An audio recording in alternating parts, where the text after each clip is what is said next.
Ақиқат өзгермейді ғой. Біз осы жердің мұрагеріміз. Тек қана мына жақта деп бір итке сүйек лақтырғандай, сол намысқа тиетін. Қорасынан кітабын алып береді, шаң басқан. Білімнің маңызы өте зор.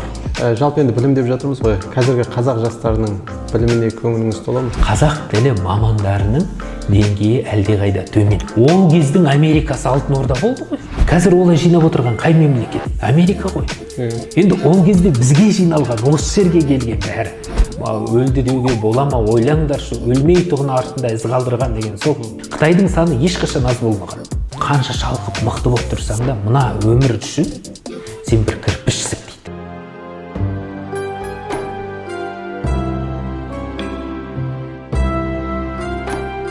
Қайырлы кеш, құрметті YouTube каналымның көрермендері. Бүгін сіздермен бірге Оятай Қайдарының кезекті санын назарларыңызға ұсынатын боламыз. Бүгінгі біздің қонағымыз Қазына дүкендер желісінің құрушысы Алмас мырза. Алмас мырза, қош келдіңіз. Алмас мырза, енді осы Қазына дүкеніне байланысты сұрақпен бастағым келіп отыр. Өзіңіздің сол сұрақтың ұраны ретінде тек қана қазақша деген тіркесті қолданғансыз. Осының себебін бізге бір түсіндіріп берсеңіз. Иә, бұның себебі енді ол біраз терең, өйткені біз басында осыны ашарда дүкенді ашып қойдық, бүкіл ішіне ремонтын жасап, жылтыратып, әрі кітабымызды де жөн жинаған жоқпыз. Бірақ логотип болған жоқ басында. Кітаптың сол дүкеннің аты болды. Атын маған бір ағам ұсынды, Ғани Бейсенбаев деген, осылай қояйық деп. Содан енді атын солай қойдық. Енді логотип жағына келген кезде біз бір профессионал жігіттерге соларға тапсырыс бердік. 2 ай бойы бір 100 шақты логотиптің түрін қарастырған шығармыз. Басында өзіміз бірдеңе ұсынғандай болдық. Анау бәрі ұнамайды, анау ұнамайды, мынау ұнамайды. Бір сондай ұзақ жүріп, сол осы соңғы логотипке тоқталдық. Соған тоқталдық. Ол жерден анау ашылған кітап, ұшып келе жатқан қыран, сосын жерден атқылаған қайнар көз бұлақ. Осылардың бәрін бір логотип қамтып тұрды. Жалпы біздің концепциямызға, немізге сәйкес келіп. Осыдан кейін сол логотипті бітіргеннен кейін бір ай бойы соның жаңағы ұранын ойладық. Осының мысалы қандай мынандай сөзі болу керек деп. Содан енді әртүрлі сөздерді қарастырдық. Біреуін естесек бір саяси бір ұран сияқты болып естіледі. Бір енді қазақ деп сондай да болса, ол бір ұлтқа ғана қатысты мәселе, ол аясын тарылтып жібереді. Содан енді ойланып осындай тек қазақша деген, қысқаша ғана, бірақ тілге қатысты, тек қазақша деген нақты сондай не табылды. Сондай сөз шықты. Ойдың түбінен ойланып жүріп. Бұл идея сізге қайдан келді? Осындай қазақша кітаптарды жинақтау, қазақша кітаптар дүкенін ашу? Енді бұл идеяның өзінің келуі, біз үлкен кітап жүйелеріне барғанда, солардан кітап алсаң, кейде бір қазақша кітаптарды іздеп, мынандай қазақша кітаптар бар ма десең, ана жерде деп бүйтіп көрсете салады. Өздері барып та көрсетпейді, ымдап бүйтіп, қолымен бүйтіп, мына жақта деп айта салады. Сосын бір бұрышынан барып бүйтіп қарайсың да, ол енді осыдан бір 4 жыл бұрын ғой, 4-5, қазір жағдай сәл өзгеріп қалды. Ана бұрышынан қарап, сосын ана кітапты, қайдағы саған кітапты, мынау кітап көбірек өтеді деп те айтпайды. Мынау азырақ, мынау ішім білмесе де, мынаны көбірек алады адамдар, сондай. Оны да айтпайды. Тек қана мына жақта деп бір итке сүйек лақтырғандай, сол намысқа тиетін. Сондай өз елімізде жүріп, өзіміздің осы жердің мұрагері бәрібір ол біз ғой. Қалай десе де, кім қалай деп саяси дипломатиялық жағынан оны реттегісі келсе де, осы елдің, жердің мұрагері бізде. Ақиқат өзгермейді дейсіз. Ақиқат өзгермейді ғой. Біз осы жердің мұрагеріміз. Келген адамдардың барлығы біздің қонақтар, отандастар. Бірақ енді өзі шаңырақ деген түсінік бар ғой. Қазақта мысалы шаңырағыңа қара, шаңыраққа қара дейді ғой. Бұл жерде біздің шаңырағымыз өзі бүйтіп, қалай мынау біздің шаңырағы түсінбей қаласың кейбір жерге барғанда, мысалы бөтен бір шетел тілінде жүріп жатады, не істеп жатады. Соның бәрі ой туғызады ғой. Содан алып сондай бір өзіміздің қазақша бір орта болса екен, сол жерде бір не деп, сосын кітап саласында сондай бір осы өзім оған дейін де кітаппен айналысып жүргеннен кейін осы тек қазақша кітаптарды бір басын бір жерге жинап, соны дамытып, көркейту сол идеясы келді. Бұл идеяны көптеген адамдар қолдап кетті. Көптеген командамның еңбегі өте зор. Олар көптеген басында мен өзім мехмат бітіргем ғой. Ақын жазушылардың, ол кісілердің бәрін біле бермеймін. Естіп естесем де, бірақ нақты содан басында сол кісілермен анандай кітап жақсы, мынандайды жинау бар, анау мынандай шығарып былай деп, сондай бір үлкен жұмыс жүргізілді. Өйткені қазақша кітап жинаудың өзі оңайға соққан жоқ. Өйткені мен басында ойлағам ғой, алып былай ашам, барлық кітаптарды бүйтіп алып бір қоя саламыз деп. Ол олай емес екен. Көп кітаптар баспаларда бітіп кеткен, қайттан басылмай кеткен көп кітаптар. Мысалы, егер бір баспалар болды, ол белді баспалар біраз жыл, 10-15-20 жылдың көлемінде бір 300-400 кітаптың түрлерін шығарса өздерінен қазақша, сондай түр бар деп айтады ғой. Қуанып, көп кітап, қазақша кітаптың түрі көп екен ғой деп. Нақты кітап алуға барып, нақты барып не істеген кезде бір 50-60 түрі ғана болады. Ол жақсы деген уақытта. Ал көп жағдайда бір 2-3 түрлі кітап, 3 кітап, 4 кітап. Көп кітаптар сол өзі кітаптың жазып жүрген жазушылардың қолында екен. Біреудің сол біреу өзінің жазғы үйінен алып береді, біреу қорасынан кітабын алып береді, шаң басқан, біреу бір подвалдан кітап алдық. Әр жерден солай кітаптарды осылай жинақтадық. Сонда көрдіңіз бе, мынау жерде ол сондай қалған, әрі оны ол ұсынылмаған, оқырмандарға ұсынайын десе бір нақты енді орын болмаған ғой олай. Мысалы, қабылдамайды, басқа дүкендердің өз саясаты бар, олар енді қазақшалық деп жанашырлық не істеп отқан жоқ қой, танытып, енді олардың мақсаты да басқа, олардың өзі тілі де басқа, ойы да басқа. Содан осылай жасалынғаннан кейін енді тағы бір маңайдағы енді бір үлкен кісілердің арасынан сондай осы ойдың дұрыс екенін жақсы деп сөйтіп, сосын бір жазушы ағаларымыз батасын беріп, тілектес болып, мұның бәрі енді бір үлкен қолдау көрсетті маңайдағы. Сол тіптен сол Бейсен Құранбек ағамыздың өзі сол басында сол бағдарламасына шақырып, ол кезде қазынаның қоры да әлдеқайда астын, ол кезде бір 2-3 мың түрлі кітап болса, қазір 7-8 мың түрлі кітап бар. Сосын сонан кейін өзі кітап қорымызда кеңейді. Бізді де енді адамдар кішкене танып қалды. Қазақша кітап жазып жатса, қазынамен байланысты, сол жерде қазақша кітаптарды қабылдайды, сол жерде кітап сатуға. Бұл қызмет қой. Біз мынау өзім басынан өзімнің мына жерде деңгейін ойладық. Бұл жерде біз қалай ат қоямыз деген. Бұл жерде біз ешкімді ештеңеге бір тартып, немесе бірдеңе не істеу емес, біз өзіміздің ортамыз бар екенін түсіндім. Біз көрдіңіз бе, егер мына қазақ тілінде қазір кітап қалыптаспаса, біз қанша кезінде тарихи, қанша ұлы мемлекет болсақ та, біз одан қол үземіз. Өйткені мына араб әлемін қарасаңыздар, араб әлемінде білімнен қол үзді. Қазір құмша былай да сапырып, мысалы Ауғанстанды алыңыз, Кабул, Бағдатты алыңыз, Иракта. Ол деген нағыз білімнің ордасы, ең үлкен кітапханалар сол жерде болған. Енді кезінде дүрілдеп тұрған жерлер. Дамаск, Сирия. Масқара ғой, Дамаск, Әл-Фараби атамыз сол жерге барып оқып, білім алып, сол жерде өзінің кітаптарын жазған, қосымша соны жасап, әлі күнге шейін сол кісінің еңбегін оқу үшін сол заманда сол Дамаскіге, Сирияға баратын болған. Енді масқара, қазір сол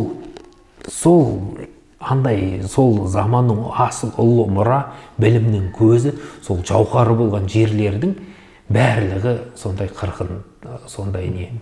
Қиын жағдайда. Өте қиын жағдайда. Сол үшін білімнің маңызы өте зор. Ал Абай атамыз айтқан артық білім кітапта. Біз оқу орталықтарын дамытамыз, не істейміз, жүйе құрамыз. Өйткені кезі келген тіптен ұстаздың дайындаудың өзінде, мысалы методика, методологиялық кітаптар қазақ тілінде өте жетіспейді. өте сіз қазақ тілінде жасай алмайсыз. Мен мысалы өзім бұл жерде мен өзім таяқ жеген адаммын осы саладан. Өйткені менің баламды мен өзім үйленіп не істегеннен кейін бізде балаларым тек қана қазақша сөйлейді деп өзім сондай айтқам. Кесіп айтқам. Бізде оны бөтен тілдердің үні шықпайды біраз жасқа жеткенге шейін деп. Ол кейін ол тіл бөтен тіл шықпайды деп сондай айтып. Содан енді кішкене астамшылық айтып жүріп, Құдай қаласа деп айтпаған ғой. Одан енді анау балам тіптен сөйлемей қалды да, мынандай бір аутистический спектр дейме сондай бар екен ғой. Енді тілін шығарайын деп әрбір орталықтарға, нелерге, қазақ тіліне қатысты барсақ, қазақ тілі мамандарының деңгейі әлдеқайда төмен. Әлдеқайда төмен, олардың ізденіс жасайтын, зерттеп оқып, талдайтын материалдары, құралдары тағы жоқ. Анау кеңес үкіметінің бұрынғы заманындағы бір құралдар тұр, олар енді қорқынышты. Ол ана жазалау құралдарының әр жақ бер жағы. Сонда енді көрдіңіз ба? Біз сол мұқтаждықтан, енді бізде бірінші не адамның әйтеуір сөйлеген маңызды ғой. Сосын екінші ретте мысалы ол уже жағына қосымша кетеді. Бірінші денсаулық мәселесі ғой әрқашан енді адамның өмірі деген сияқты сондай. Содан біз осы бүкіл ана нелерді мысалы орысша мамандарға, орыс тілді мамандарға, сондай жақтарға соны жасауға шығардық. Енді осы жаққа, осы сұраққа орай келген кезде мен мысалы қазір мынандай затты, бұл осы барлығы жиналған кезде көрдіңіз бе, егер бізде нақты методологиялар болса, методтар болса, ондай балалармен жұмыс істеу, ондай балаларды жалпы қоғамның қатарына қосып, тіптен олардың ерекшелігін пайдалана отырып, олардың қосымша бір дарындылықтарын ашып, қоғамда мүмкін елеулі әсерін беріп, біздің болашағымызға күшті әсер ететін адамдарды іске қосу үшін сондайға қосуға болушы еді. Көрдіңіз ба? Бірақ біз оны қосу үшін мен алдық, қостық, иә. Енді келіп қосқан кезде, қосайын десек, мысалы ол тілде болмаса, ол ортада болмаса тілде, ол қиын мәселе. Сонда көрдіңіз бе, бізге басқа немен қолдануға тура келді. Сол үшін осы методология, методика кітаптары қатты даму керек.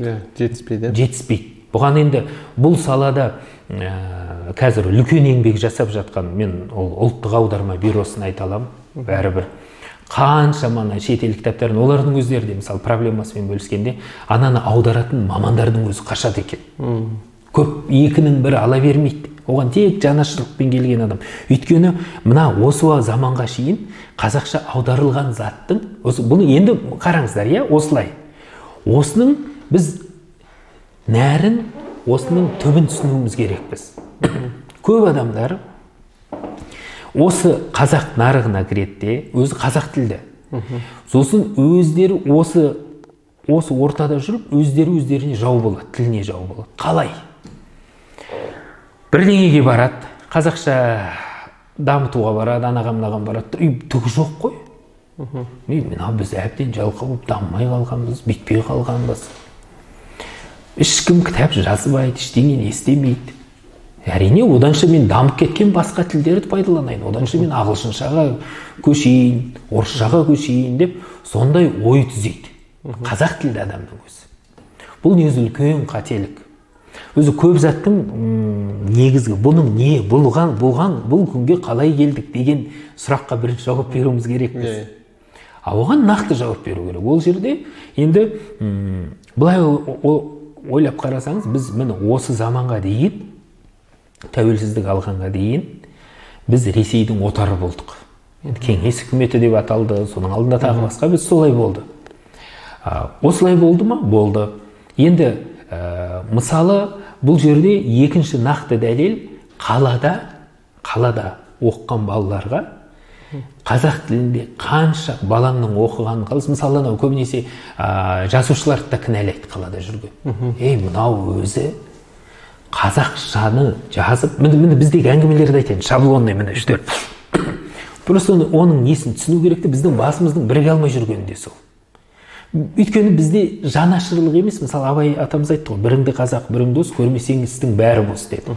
Енді ол текке жай сөйлесе алмайды ғой. Ол текке сөйлесе салмайтын Абай атамыз әр тағы айтып кетті. Мен жазбаймын өлеңді ермек үшін, жоқ барды ертегін термек үшін де. Көрдіңіз бе? Сол үшін ол оны ермек үшін жазған жоқ. Ой, Абай қандай ақылдысыз деп айту үшін жазған жоқ. Ол болашақ ұрпағына деген мейірімділікпен, соған деген жанашырлықпен, осылар бір күшті болып кетсе екен, мықты адам болып кетсе екен, дамып кетсе екен деген тек қана сол мақсатпен, әкелік сондай мейірбандылықпен, ұлтқа деген сондай қамқормен айтқан сөздер. Өте жақсы, керемет. Жалпы негізі мына біздің қазақ қоғамының кітап оқу деңгейін қалай бағалайсыз? Осы салада жүрген адам ретінде. Мен ана алдыңғы сұрақты сәл бітіріп кетейін, мен ұзақ созып жерін, мына жерін айттым ғой енді. Көрдіңіз, бізде былай қабылдайды. Жаңағы өйткені анау мәселе қалып қойды, бізде қабылдайды. Қазақшаларда нашар жасайды, онда жоқ. Білім былай ала алмаймыз, бүйтпейміз, сөйтпейміз. Сонда мынаны ойлау керек. Тарихи, осы Алматыда болсын, кез келген қалада бірақ қазақ мектебі болды. Кез келген қалада бір ғана қазақ мектебі болды. Және ол бір қазақ мектебі, ол ана ауылдардағы, мысалы ауылдар бар, сосын бөлімшелері бар, сосын бір қойшылардың балалары, нелер қыстақ сондайлар бар. Сол қыстақтағы недегі балаларды жинап алады, интернатта оқиды, өйткені олардың мектепке баруға жағдайы жоқ, алыс, қыс қатты, сонда олар интернатта оқыған, солар үшін ғана қазақша мектеп жасаған. Сонда көрдіңіз, біз ана ақын жазушыларымызға неге мынау балалардың бәрі орыс болып кетті деп, орыс тілді болып кетті деп ренжуге болмайды. Өйткені басқа тілді таңдауға оларға ондай таңдау құқығы болған жоқ. Бәрі орысша болды. Біз оны ұмытпауымыз керек. Біз бәрі орысша болды. Бірақ сол үшін бәрі орысша болды. Бізде қазақ тілінде ешқандай методология, методика жасалған жоқ. Қазақ тілінде жасалып жатқан құралдардың бәрінің эксперттік бағасы нақты берілген жоқ. Оның сапасы жеткілікті деңгейде ме, заманауи ма? Өйткені өткен шақ қазақ тілі, болашақ орыс тілі деп келді ғой ол заманда. Сонда көрдіңіз бе, сіз қазақ тіліне қайтқаныңыз бір ескілікке қайтқанмен бірдей болды. Бұның бәрі қалыптастырылды, неше түрлі анекдот қалыптастырылды, бәрі не істеп, бұл маркетингтік үлкен ауқымды мемлекеттік империялық деңгейдегі үлкен акция болды. Сол акцияға миллиардтап ақша жіберді. Сонда Құдайға шүкір, әйтеуір біз өзіміздің бүйтіп сақталып, не істеп, бір Құдайдың көзі дұрыс болып, біз енді мысалы өзіміздің немізге қайтып келдік. Бірақ қазіргі заманда анау өзі мынандай екен, өзі бүйтіп қазақ тілі деп айтып жүр, бірақ ана балалардың бәрі қазақ тілінің маңайына да жақындамайды екен деп, ол бір жағы бар. Бір жағы бар, мына орысшаны қолдап не істегендерге қатты жек көріп, жыны келіп, соларға сойтып қарайды. Енді екінші жағы бар. Ой, мынау қазақ тілінде жүретін еш жоқ, балам дамымай қалады, бүйтпей қалады, болашақта орнынан өмірден орын таба алмай қалады, сол үшін орысшаны білсін, ағылшынды білсін деп, немесе үш тілділік деп, бірдеңе деп, сондай мысалы сөйтіп өзгертеді, көрдіңіз бе? Сонда қараңыз, мына екі жақта дұрыс емес. Бұл жерде жаңағы тарихын білу керек те, мына адамдарды біз кешіре білуіміз керекпіз. Өйткені ол адамдар кінәлі емес оған. Қоғам сондай болды. Ол кезде бізде ерік болған жоқ. Міне тәуелсіздік деген не деген кезде, тәуелсіздік деген міне біздің сол еркіміз қазіргі. Сосын мыналар да дұрыс емес. Мына жақты ұстана береді де, олар да қайту керек. Біз өзіміздің немізге қайтайық, түп тамырымызға қайтайық, осы тілімізді дамытайық. Соған өзіміз нақты білмесек те, осы саланы қолдап, осыған бір әрекеттер жасап, осыған бір жоба жасап, осында бір кітапты шығарып берсін. Бір жазушының кітабын шығарып берсін. Бір қазақ тілін дамытатын методика бірдеңелерге соны қаржыландырсын. Немесе соның менеджер болса, соның жұмысын ұйымдастырсын. Осыған қызмет ету керек осы ортада. Мына жаққа, екі жаққа бөлінбей. Ортаға келіп, бәрі қызмет ету. Орта жол табу керек дейсіз. Орта мықты ғой негізі, орта дейді ғой, бір алтын орта деген солай ғой. Сонда көрдіңіз бе? Сонда бізге осының бәрі үшін біз ана тектілігімізді, қасиетімізді қайтаруымыз керекпіз. Ол енді мысалы Алтын Орда заманын алсақ, ол соншама бір ұзақ болған жоқ. Алтын Орда заманында мысалы Қытайлардың 60% қазақ тілінде, сол енді ескі қазақ тілінде былай сөйлеген екен, жобалап. Өйткені ол кездің Америкасы Алтын Орда болды ғой. Енді қазіргі кездің Америка құрама штаты болса, ол кезде солай болды. Ең мықты гүрілдеп тұрған. Неге біз мысалы сөзге мән бермейміз? Әмір Темір, мысалы Ақсақ Темірдің заманының өзінде, ол Алтын Ордадан болады. Мысалы Әмір Темірдің заманының өзінде, ол 1400 жылдары, иә. Соның заманының өзінде ол кісі Самарқандқа бүкіл әлемдегі ғалымдарды, білімі мықты, сәулетші, солардың бәрін жинаған. Қазір олай жинап отырған қай мемлекет? Америка ғой. Енді ол кезде бізге жиналған, осы жерге келген бәрі. Көрдіңіздер ме? Қазір барып жатырмыз. Иә, жоқ, бара берейік. Мәселе не демес? Мәселе түбімізді ұмытпау. Түбіңді біл, қазіргі жағдайыңды біл, сосын ешкімге ренжіспей бір мәмілеге келіп, жақсы әрекетке жол бастау керек бізде. Сондай мақсатпен осын жасадық. Білімді адамдар көбейсе, білімді азаматтар көбейсе, ол өте керемет үлкен жетістікке жетеміз. Мысалы, сол кітаппен келеді. Өйткені біз мысалы жақында шығардық Жүсіп Баласағұнның Құттыбілік кітабын. Енді жаңа Құттыбілік кітабында ол жерде Жүсіп Баласағұн нақты айтады. Мен дейді, менің артымда өзі айтып отыр. Өзінің кітабының ішінде айтып отыр. Менің артымда егер алтын күміс қалып қойса, бір мынаны байлық екен деп алданып қалмаңдар дейді. Менің артымдағы ең үлкен байлығым мына кітап дейді. Осы жердегі сөздер дейді. Құлыным деп айтады, осыны ал дейді. Көрдіңіз бе? Бізге құлыным деп, анау 11-ші ғасырдың кезеңінен бізге сондай аманат қалдырып кетіп отыр. Сондай үлкен мейіріммен, жанашырлықпен. Сонда анау әрбір анау кітапты алып оқыған адам Жүсіп Баласағұнның дұғасына ілінеді. Ол кісілерді кетіп қалды деп айтпа, өлді деуге бола ма, ойлаңдаршы, өлмей тұғын артында із қалдырған деген сол. Сол үшін соның оқисыздан батасын аласыз. Керемет ол. Жалпы енді осы оқу деп жатырмыз ғой. Біздің осы қазақ қоғамының кітап оқу деңгейін қалай бағалар едіңіз? Көңіліңіз тола ма? Кітап оқу деңгейіне мен көңілім толады. Көңілім толғанда қараңыз. Бұл жерде бізде жалпы ұлт ретінде бізге білімге деген ұмтылыс ол енді өте қатты дамыған бізде.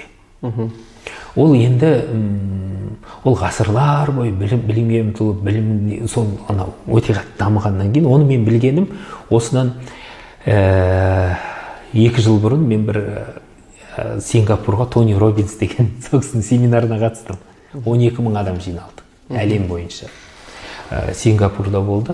Сонда тек қана Қазақстанның өзінен 1,5 мың адам барды, қазақтар.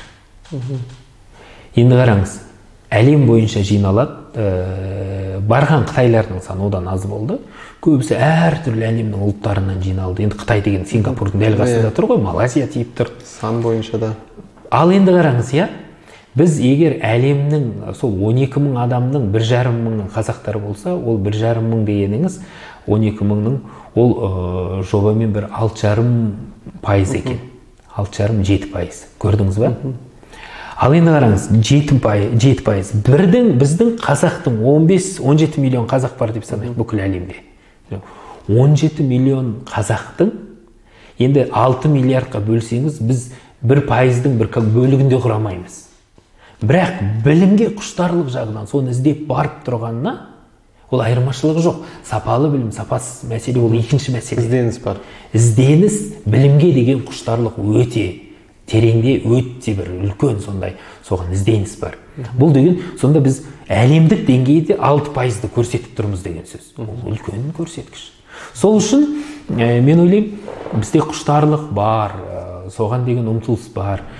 Қазір оған сай кітаптар да жазылып жатыр, аударылып жатыр. Енді біздің мақсатымыз сонымен қоса біздің өзіміздің ұлы мұрамызды, сол андай өзіміздің тарихи бір дүниелеріміз, соларды да қазір халыққа ұсына білу. Соны бір кетсек, өйткені көрдіңіздер, сол Жүсіп Баласағұн айтты бағана Құттыбілігінде. Құттыбілік деген құт әкелетін білім деген сөз ғой, көрдіңіз бе? Ол білімнің әртүрлісі болады дейді. Мен бір жерден оқып алдым, білімде дейді,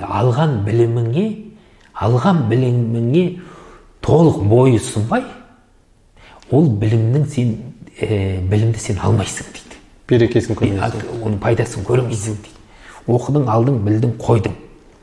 Соны көрдіңіз бе? Сонда анау Жүсіп Баласағұн айтады, 4 нәрсені аз екен деп алданып қалма дейді.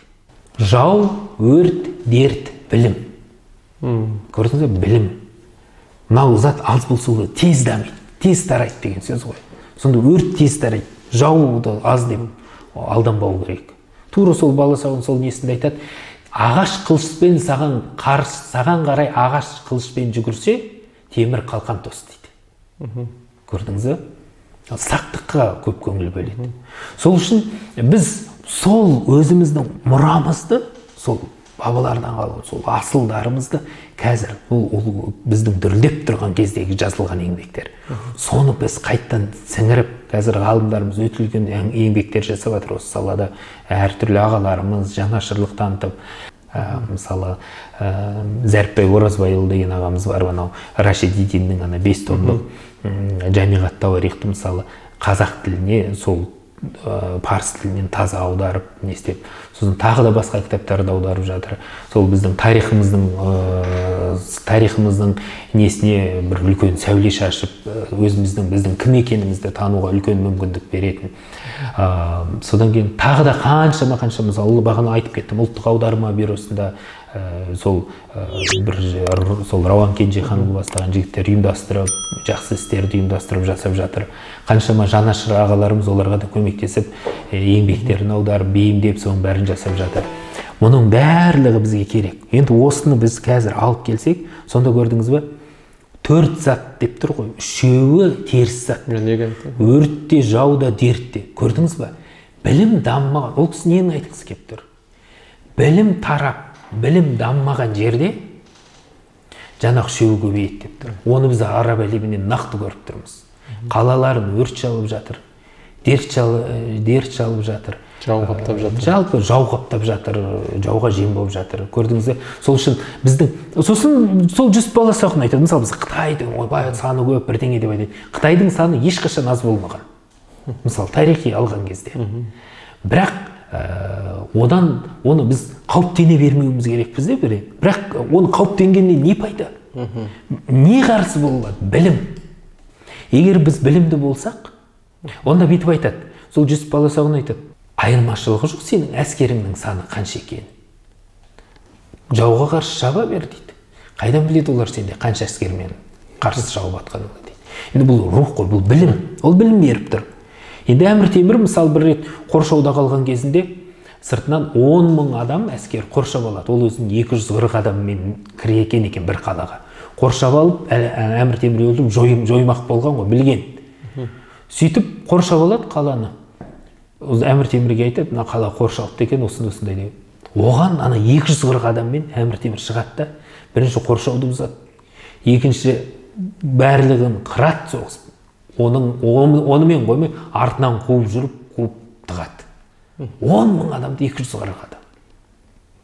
Енді көрдіңіз ба? Сол үшін ол жерде де нақты білім бар. Өзі Әмір Темір айтқан екен, қайтыс болайын деп жатқан кезінде айтқан екен, мынау соғысудың Исраил Сапарбай ағамыздың Әмір Темір аманаты деген кітабын Құдай қаласа сонда шығарып оқырмандарға ұсынғалы жатырмыз.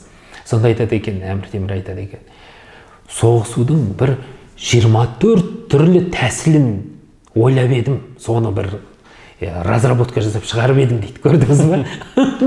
Соны дейді, соны бір ойлап, зерттеп, соны шығарып едім. Соның алтауын ғана қолданып кетіп бара жатырмын ғой дейді ғой. Сонда басқасын қолданбаған ұтылып отырған ғой бәрі. Басқа әдісті қолдануға оның мұршасы да болмаған. Өйткені 6-дан аспай қалған, көрдіңіз бе? Сонда бұл білім. Бұл адамның күші емес. Ол өйткені білім дегенді біз былай түсінбеуіміз керек. Химия, физика. Білім деген ол әдеп. Мысалы жаңағы Құттөбелікте Жүсіп Баласағұн, ол бізде ол да шыққан, бізде бар ол кітап. Құттөбелік деген кітапты әдеп туралы үйретеді. Өйткені әдептілік деген не? Біз көп, мысалы жастарымыз қазір мықты программист болғысы келеді. Мықты экономист, заңгер, менеджер, соның бәрі болғысы келеді де оқиды. Неге университеттен кейін сосын кейбіреулері өзінің орнын таба алмай жатады. Өйткені мәселе ол білім, ол енді бір басқа білім. Ол бір білім болса, негізі әдепті де оқу керек. Әдеп деген не? Қоғамның арасында өзіңді өзің ұстай ала білу, әрі қоғамға зияныңды тигізбей, мейлінше қоғамда жағымды, пайдалы болу. Былай айтқанда. Нақты мынандай өз-өзіне сенімділік пен тәкаппарлықтың арасын айыра білу керек. Оның арасын біреу-біреуіне оп-оңай өтіп кетеді. Сонда білім керек оның айыру үшін. Сол үшін жаңағы кітапты оқу керек сондай. Керемет, тамаша. Инстаграмыңызды мен бүгін қарап отырған кезде, тіл білмеген адамға ұлт тағдырын нақты сезіне алатынына сену қиындау болып тұр деген екенсіз. Осы сөзді қалай түсінсек болады? Енді бұл сөзді айтқаным негізі былай ғой. Мысалы сіз бір тәтті тамақтың өте дәмді, сондай мықты. Сіз дәмін көрмесеңіз,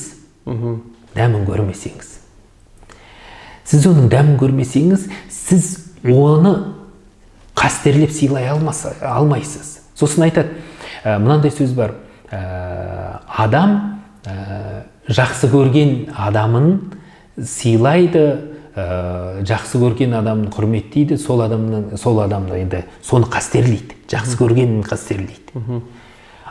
Ал білгенін жақсы көреді дейді. Көрдіңіз ба? Егер тілді білмесең, бәрібір артында анау тілді білмегеннен кейін сіз ол тілден игілігін көруіңіз керексіз де, сіз сол тілде тәрбие алуыңыз керексіз. Ей балам, әкесі ол баланың дана әкесі болу керек, ол өзінің ана тілінде айту керек. Ай балам, осыдан сақтаншы, елден ұят болады балам деген. Сондай сөздерді есту керек қой. Сондай сөздерді естіп өскен адам ана тілді қадірін біледі, қасиетін біледі. Ол оның ең сүйікті адамдарының тілі. Көрдіңіз ба? Сондай. Сонда тілін білмеген адамды ұлтжанды категориясына кіргізе алмаймыз ба? Кіргізе аламыз. Көрдіңіз ба? Мен ана жерде нақты ол адамдар, көрдіңіз ба? Мысалы, мынандай зат бар. Мынандай мәселе бар. Ниет деген мәселе бар. Сосын нақты әрекеттермен нәтижеге жету деген бар.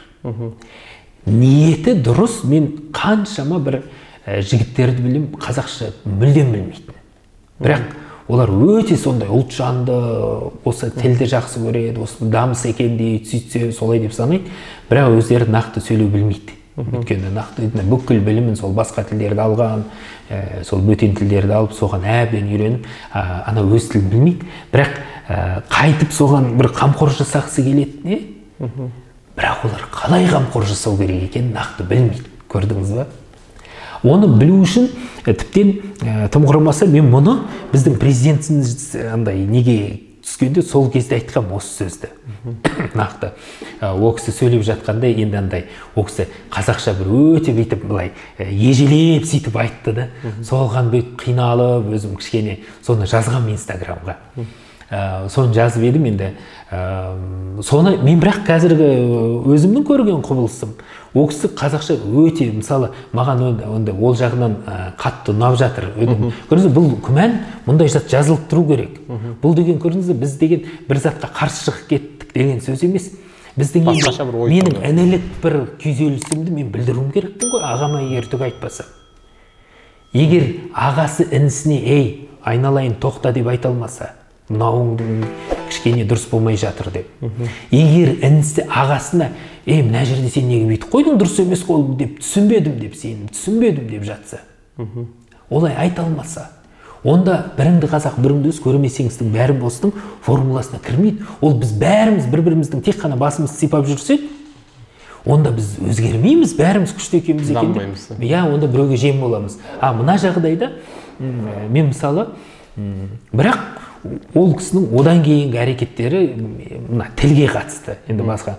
Маған ұнады, өйткені анау бір жалпы мемлекетаралық кездесулерде бәрінде ол кісі мынандай қазақша айтып, қазақшалықты не істеп, солай жасап жатты да, сондай қылып істеді. Шынымды айтсам, соларына қатты көңіліме толды, өйткені ол кісі енді жазушының баласы ғой, ол кісі. сондай біраз бір жазушы, сондай ол енді тегін адамның несі емес қой. Мен просто басында ойлағам ғой, енді ана ненің құрбаны болып кетті, ой, орысша болып кетті, мынау қазір бәрі орысша болып кете ма деп мен шынымды айтсам кішкене бүйтіп содан секем алып қалдым. Бірақ енді ол менің ол жағдайыммен бөлісуіміз керек бізде. Дұрыс солай. Жалпы енді білім деп жатырмыз ғой. Қазіргі қазақ жастарының біліміне көңіліңіз тола ма? Көңілім толып толмау үшін мен бұл жерде ол саланың маманы, майталманы болуым керекпін де. Одан кейін бір жағынан, енді жалпы былай алған кезде мен өзім сол осы неде мен білімдік бір дәрежем, ғылыми дәрежем ештеңе ондай жоқ адаммын. Бірақ енді осы бағытта қызмет етіп жасап жатырмыз да, мысалы қызмет етіп жүрген адамға оның мен сізге қазір мысалын келтіремін, ол неге екенін. Бұл жерде көңілің толмау керек. Егер біздің көңіліміз бәріне толып қалса, мысалы мынандай ғой, біз қанағатшыл болуымыз керекпіз. Біз Құдайға шүкір деп шүкіршіл болуымыз керекпіз. Бірақ біз анандай неге салынып енжарлыққа салынып кетпеуіміз керекпіз да. Бәрі жақсы, бізге артық ештеңе керек. Мынандай тоқмейілсіп, тойынып қалып мынандай бір сондай болып кетпеуіміз керекпіз де. Бәрі бар ғой, жетеді ғой деп мына миды бүйтіп өшіріп қоймауымыз керекпіз де, мидың жұмысын. Осы жетеді болды. Болды деп. Сол үшін сол жағынан. Ал негізі жалпы білім саласына келген кезде әрине мен көп эксперттерді, нелерді қарап, маңайды соны қараған кезде әрине біздің жүйе, білім жүйесі оны бәрі біледі. Ылғи министр ауысып жатады, не істеп жатады. Білім жүйесі біраз артта қалып жатқан ғой, жүйе ғой. Оған енді біраз әрекет жасап жатыр, өздеріңіз үлестеріңізді қосып жатсыздар. Әрбір жалпы халық болып бұл салаға атсалысып жатыр ғой. Бұл енді бір-екі адамның немесе тек қана мемлекеттің жасайтын мәселесі емес. Қоғам болып өзгеріске. Қоғам болып өзгеру керек. Әрі менің байқағаным, енді мен өзім мемлекетпен араласып жұмыс жасап көрмегем қатты, мен оны білмеймін несін. Негізінен оның тілін біліп, ол кісілермен сөйлесіп, нақты дәлелдеп, жоба ретінде ұсынып, бүкіл несін көрсетсе, қазір бізде мемлекет саған бәріне бүйтіп жоқ деп айтпайды. Егер нақты, соның деңгейіне қарай ұсыну керек те, мысалы, дұрыс ұсына білсе, ол ұсыныс қаншама адамға ыңғайсыздық тудырмаса, ол ұсыныс мысалы сіздің ұсынысыңыз өту үшін кез келген жағдайда, егер сіздің ұсынысыңыз 60-70%-ке ыңғайсыздық тудырса, ол ұсынысыңызды жақсы болса да ешкім қабылдамайды. Өйткені оны біз былай түсінуіміз керекпіз. Мысалы сізге де, маған да. Менің кемшілігімді бір адам айтып келсе, менің бойымда ол кемшілік 50%-дан асқан болса, немесе қайдағы 50%, 30-40% болып кетсе, маған ол ауыр тиетті, мен оны қабылдамаймын. Түсіндіңіз ба? Ал егер менің 5%-дық кемшілігімді айтса, мен оны қабылдаймын. Мынау негізі жанашырлық дегенде сонда жатыр. Жанашырлық деген қарама-қарсы адамға қарап, немесе мысалы мемлекетке, қоғамның кез келген адамына қарап, осы менің сөзім өту үшін, өйткені бізде енді оппозиция бірдеңе сияқты айтады да, бәрі оңбаған, бәрі жаман, ол негізі тексіздіктің белгісі. Бәрі сұмырай, бәрі ұсыныс болу керек те, немесе бір белгілі бір не болу керек. Мен бірақ мынандай өзіміздің мысалы Абзал Құспан сияқты, сосын тағы да сондай жігіттер бар ғой, мысалы жер туралы митингте қатысқан жігіттер өзін тіптен қазір мысалы түрмеде отыр. Бұлай алып қараған кезде, олар нақты енді әрекет жасады, бірақ сол моментта да критический момент болды ғой, енді бір критикалық бір сондай бір сын сағаты дейді ғой, сондай бір момент болып қалды да, сол жерден де кішкене сәл бір-бірімен келіспей қалды. Ал негізінде ел аман жұрт тыныш уақытта сіздің ұсынысыңызды бірінші өлшеуіңіз керексіз.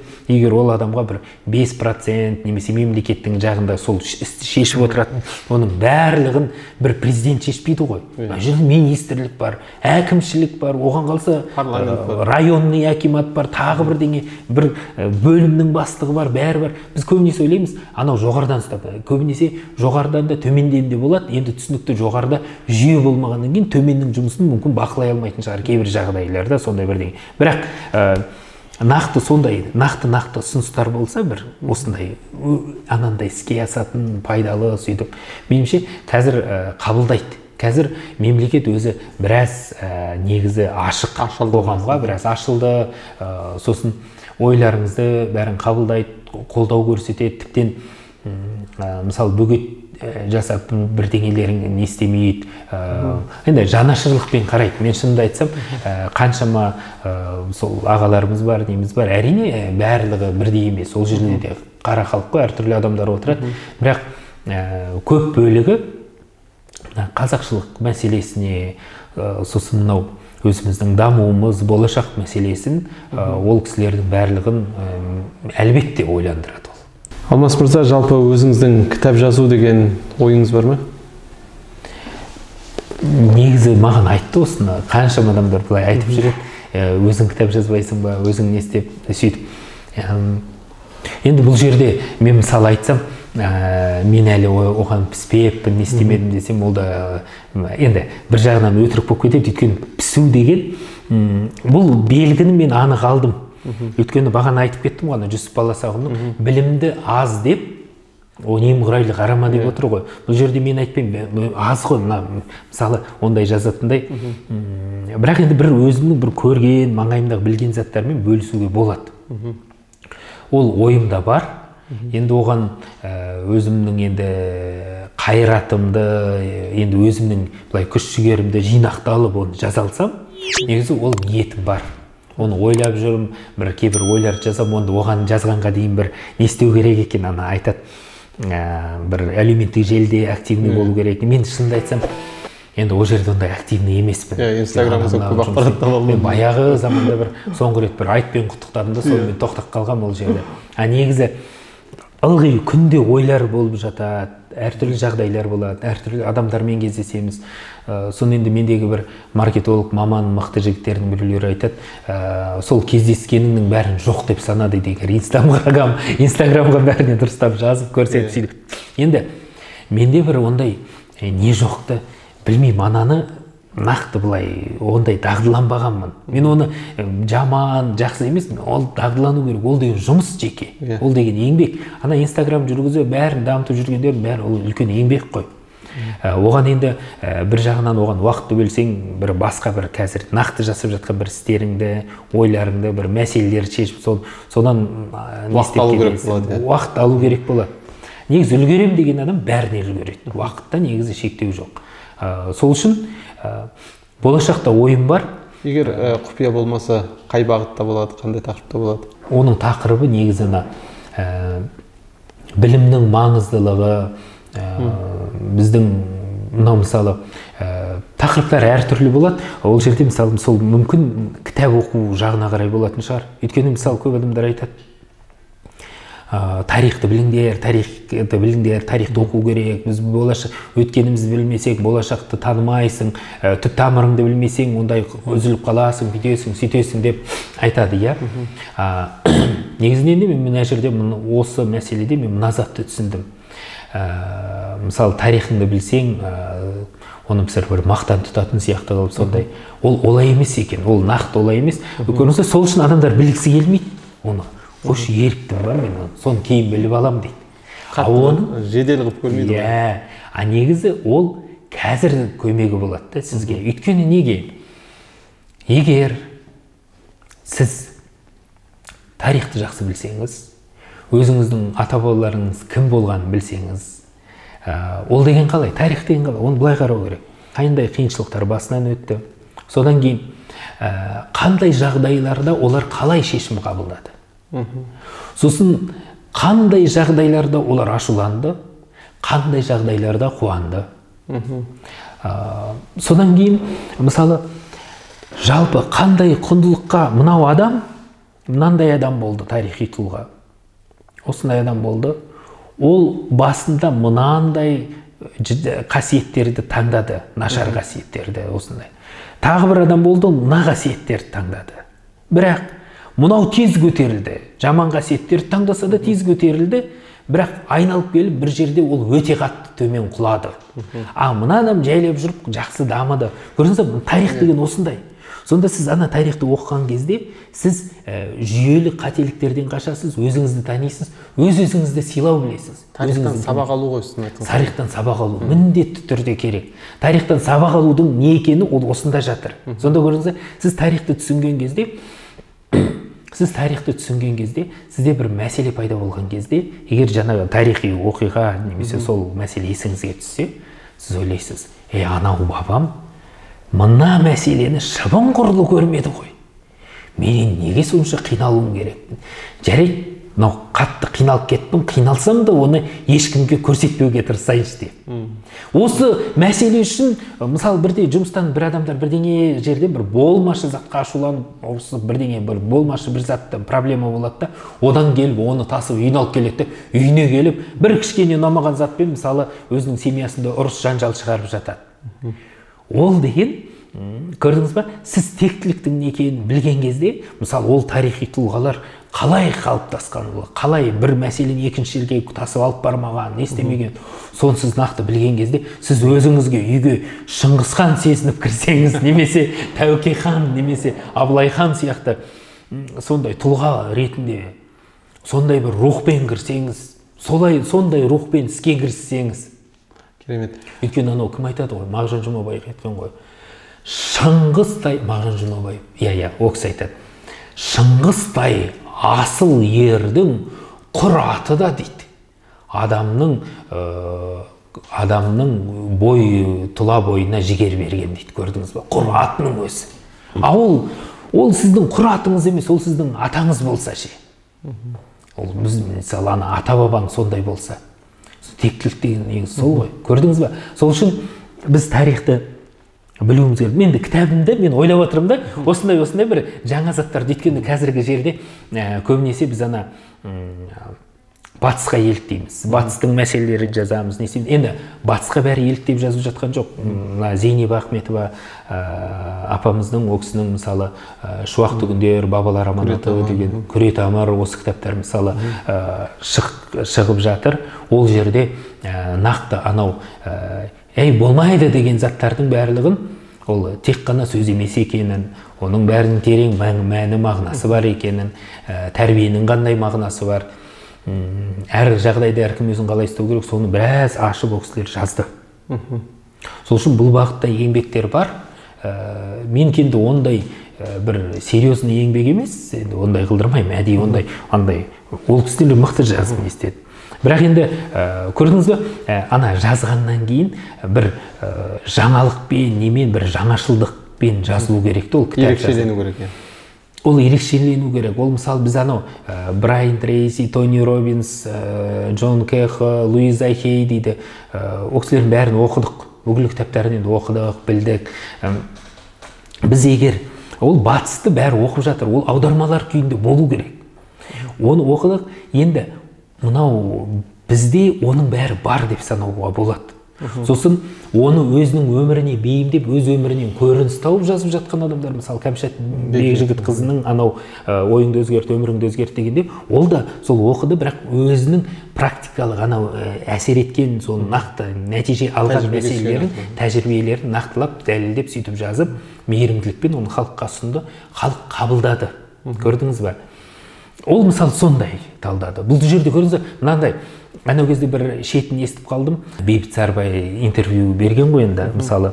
Сонда мысалы соларды жазушылар одағының шетіне кіргізбейді деп айтыпты да, енді солай. Меніңше олар жазушылар одағының шетіне кіргізді келмейді. Өйткені бірақ ол деген қалай?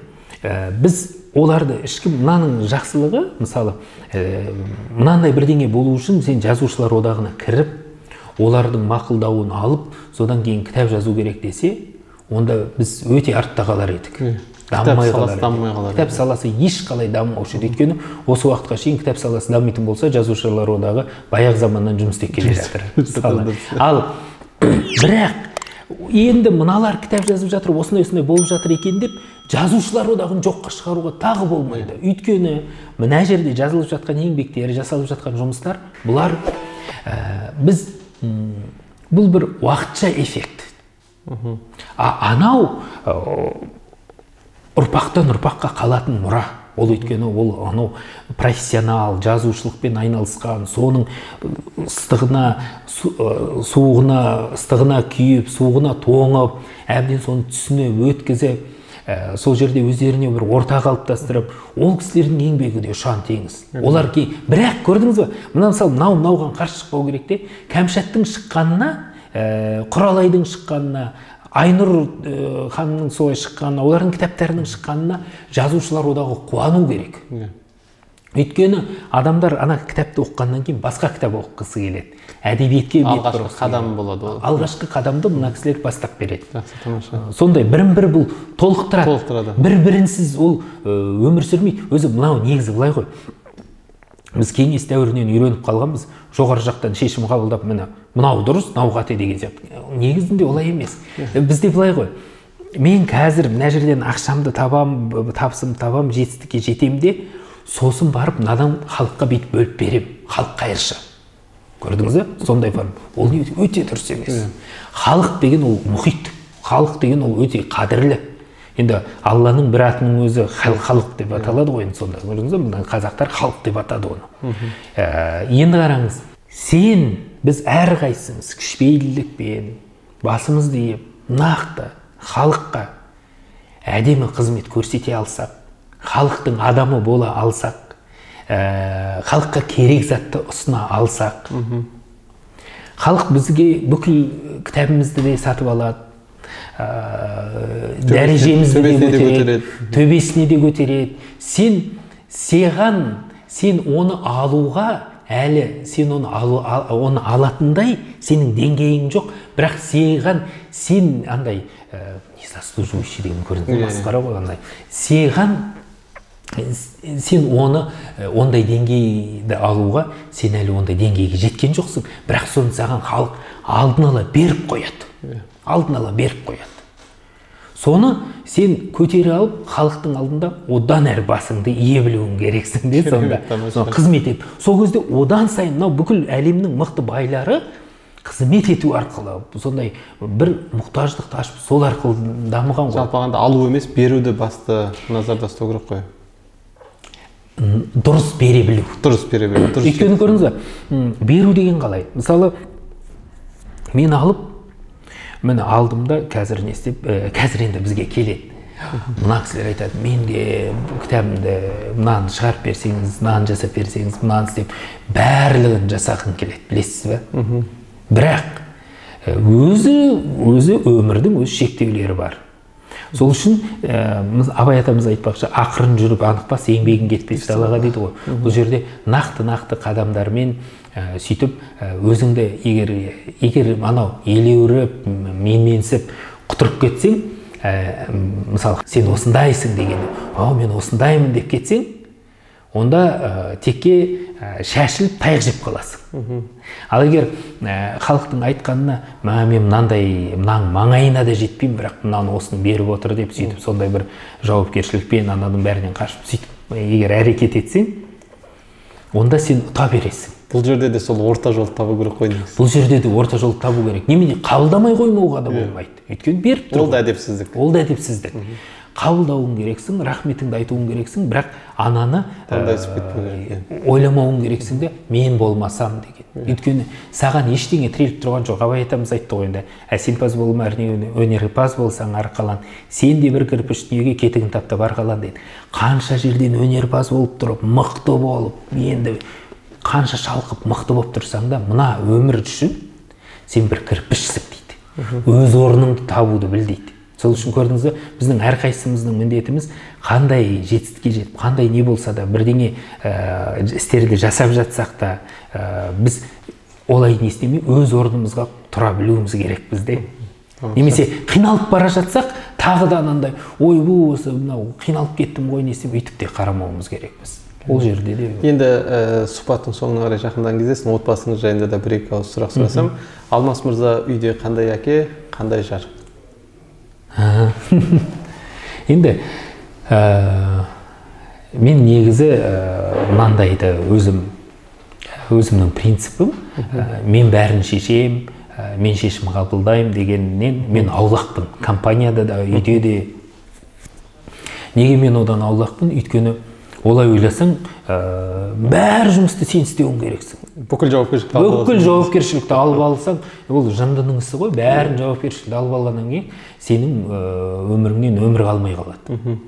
Сол үшін мен бұл жерде негізі нақты былай санаймын, мысалы ойын айтады, енді шешім қабылдаған кезде нақты осылай деп мен шешсем, оны ешкімнен сұрамаймын, нақты шешім қабылдасам. Бірақ егер маған күмән танытып, былай айтып, не істеп сөйтсе, енді оны ойда қабылдауға тырысасың, сөйтіп сөйлесіп, тыңдап. Былай енді көрдіңіз бе, менде балаларға дегенде енді үйде енді кейде бір ойнайсың, енді ондай соншама мен енді бір кемшілік шығар, анау бала құмар болып олармен бәрімен жүріп, таңертең кешке шейін өйтіп жасамайды екен. Мен мына ісіммен жүремін де, көбінесе енді олармен өзі анасы, былай көбінесе сол анасы айналысады. Негізі кешке келген кезде немесе кез келген уақытта сол бізге бір жерге барып тамақтанамыз. Үстелде мысалы тамақтанған кезде міндетті түрде бәріміз бірге отырамыз. Енді кішірек қой балаларым, ондай өсіп кетпеген, алғысы. Онда соңғы енді бір 2 жаста 3 балам бар. Сонда көрдіңіз, бұл жерде бізде егер мысалы маған ұнайды, маған егер балам, енді мен өзім ойлаймын. Мен бірақ енді оны көрдіңіз, кішірек болғаннан кейін, бұл жерде мен қазір айтам, бірақ ол айтқаннан кейін, көрермін деп баласы өскен адамдар сөйтіп айтуы мүмкін. Мен бірақ енді қазір өзімнің ойымды айтайын осыған қатысты. Өйткені ол нақты практикада көрген жоқпын. Мысалы мен мынандайды қалаймын, енді менің ойымша мен мынандай болғым келеді, өзім осыны қалаймын, осыған ұмтылам деп айтайын. Мысалы маған балам келіп, не біреу келіп, мен сіздің мына айтқан ойыңызбен мынамен мен қосыла алмаймын, мен мынаны қабылдай алмаймын. Неге мынау дұрыс емес деп санаймын, өйткені былай деп егер айтса, тұлға ретінде маған сол ұнайтын сияқты.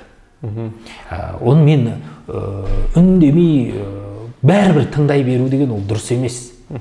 Ол өйткені өмірінің заңдылығына қайшы зат. Өйткені адам болғаннан кейін оның өзінің ойлау қабілеті бар, өзінің деңгейі бар, өз психология, ол басқа адам, үлкен әлем қой әр адам деген үлкен әлем. Сол үшін ол бала болса да, баланың әлемінің өзіне басыңды иіп кіруің керексің де, басқа киіз үйге кірген кезде киіз үйдің есіктері төмен ғой адамның бойынан.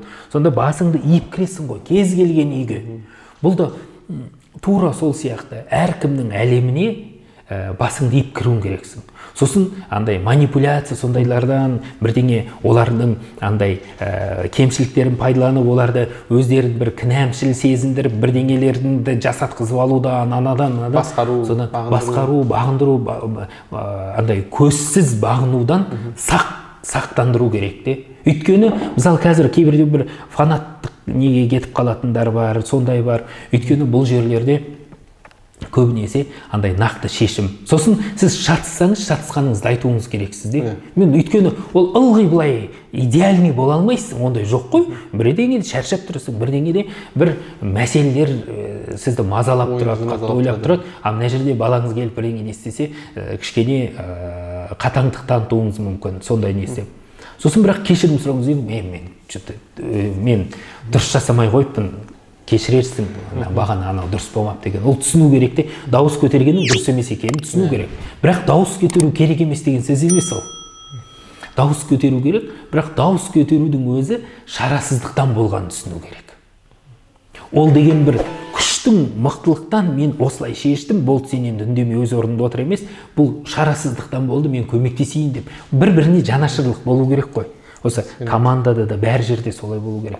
Мен енді осындай болғым келеді. Осыны дәріптеп, сосын анау енді үйдегі заттарды былай бір затты мынандай бар жоқ деп айтудың өзі өте айтқың келмейді ондай затты.